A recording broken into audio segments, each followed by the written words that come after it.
think that in our culture today, especially among young people, we have an overwhelming sense of entitlement, a sense that we have rights and we're not allowed to let anybody step on them or infringe them, including our parents, teachers, and other people in authority. You don't have the right to tell me to take my hat off. You don't have the right to ask me to do that. I have rights, and you're not going to step upon them. You're not going to encroach on them. You're not going to infringe on them.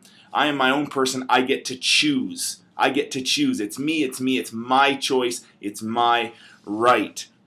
And I think with this sense of entitlement, we've actually lost our ability and overlooked the fact that we really should be servants, that we should be serving others. We should be humble. You know, Jesus, one of the things it says about him in Philippians is that he had all the rights in the world, actually out of this world. He had the equality with God that was unmatched by anybody, but he gave up his right to be worshipped. He gave up his right to all the things he had in heaven, and he emptied himself and became like a servant. He was formed in the very nature of a man, and he humbled himself even to the point of dying for our sins.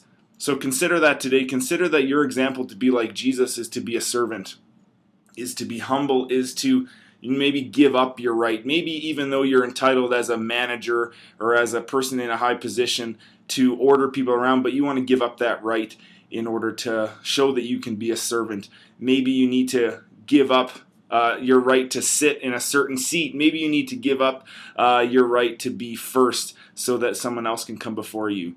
So consider that today. Look for examples around you where you can choose to serve, where you can choose to be humble, and give up this idea of sense of entitlement, sense of what belongs to you or should be yours, and be willing to serve others today.